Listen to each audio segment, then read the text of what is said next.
Guys, welcome to another Football Manager 2021 mobile video. In this video, we will be ranking all the features that were exclusive to Football Manager 2021 mobile this year. I decided to do this as I've played hours upon hours of this game and thought it'd be a cool thing to do. So let's get started. So if you haven't already, there will be a link to a Discord server that you may want to join. Here we go. So the first thing coming into 5th place, I'll be saying which is the least effective or worst feature in the game. It comes down to, is the range friendly? There's definitely much more hope when it came to this feature, but when it came down to it, I've rarely used it. I don't think many other users have as well. It's been mainly useless, as preseason I don't see, like, opinions are subjective of course, but I don't see, like, there wasn't a big need for this feature at all, as people rarely use it, and even then you have to, there's only select periods where you can set these up.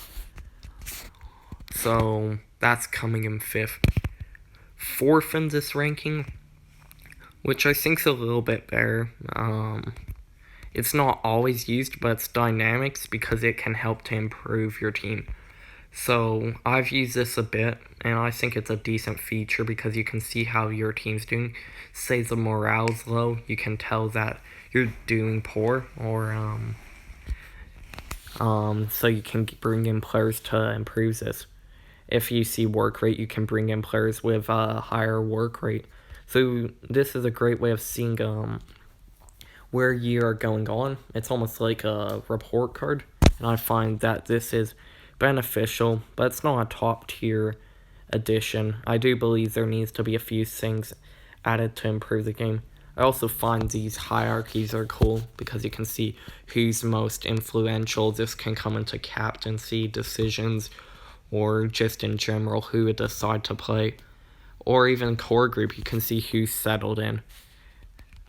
Next, I'll say on the list, I've not found it very useful, but I see it higher than dynamics or friendlies when it comes to using it, is formation, since not everyone knows how to make it. So through these tactics, just like normal Football Manager on the PC or touch versions, for those who don't want to really form their own tactics, they set you up with a tactic and the shape, like how to play it. This also I found useful because it helped me to design a better attacking tactic. You can see that video if you check on my channel page.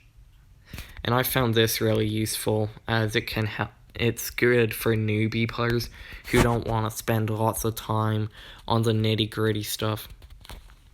Next, I'll say this may be a controversial pick for this video, but I'm going to say affiliate clubs. Affiliate clubs are controversial since you can't choose, and sometimes it's really bad. I've made a video on that, but I still see it as more useful than the tactics, at least in my opinion. So, I found it very useful.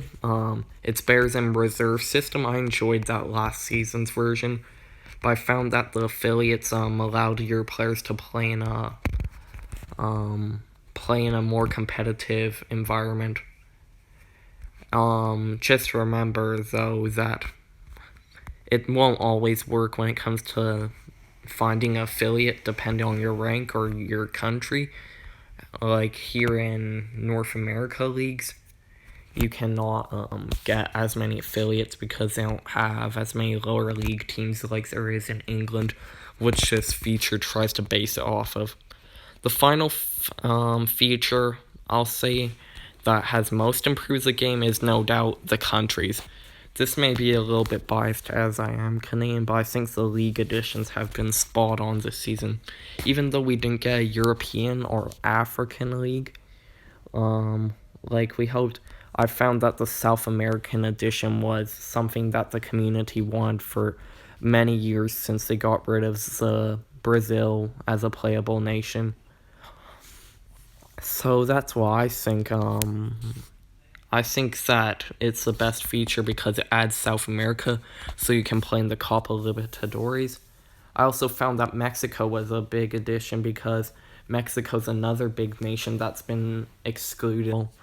I found the changes in Football Manager 2021 mobile to be mediocre. They were decent in some cases, but some were just unnecessary and just given to show that they're adding more changes. So basically, to make it out like the game was going through massive changes. So here's my ranking system. So in 5th place, I chose the range-friendly system since it's not really needed.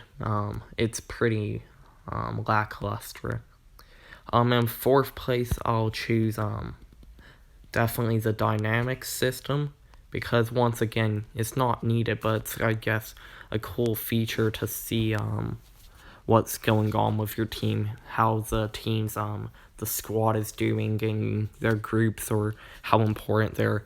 And third, this may be controversial once again, but I thought the tactics, tactics I found were pretty they were decent for the newcomer player or someone who just plays casually, like on the bus or just when they're out and about on a trip. But I found it not really important for those who've played the games for years and know how it makes their own tactics. It didn't bring anything really to the plate for those people. In 2nd place, I'll say once again another controversial take is the affiliate system. But hear me out. I think it's 2nd place because first of all, it gives your youth players experience in competitive football. Reserve football doesn't really provide that because you have a bunch of no-names usually playing in it. Whereas affiliate system, regardless of it being random clubs, you did get to give your players experience in leagues that were actual competitive and playable. Finally, number 1 is no doubt the leagues, because the leagues gave all the North American leagues. Canadian Premier League provides people with a different kind of league, a kind of lower tier league, like non-league standard league, but in a different country that you wouldn't expect football to be played in Canada, where here we don't have much competitivity. And also, Argentina was a huge move because we've been asking for South America for years. We've wanted a new league. Argentina looked like the most likely, and it's good to have it in. And Mexico, once again, it's a big league that's needed so that we could play as big teams like Club America, Tigres, Chivas. So I hope you like this video. Once again, this is subjective. If you want to give me your list of 5 things that you found, ranking them in the comments below, do that. So anyways, this is my video on ranking the 5 features added in Football Manager Mobile 2021 mobile exclusively. And thanks for watching, and consider subscribing.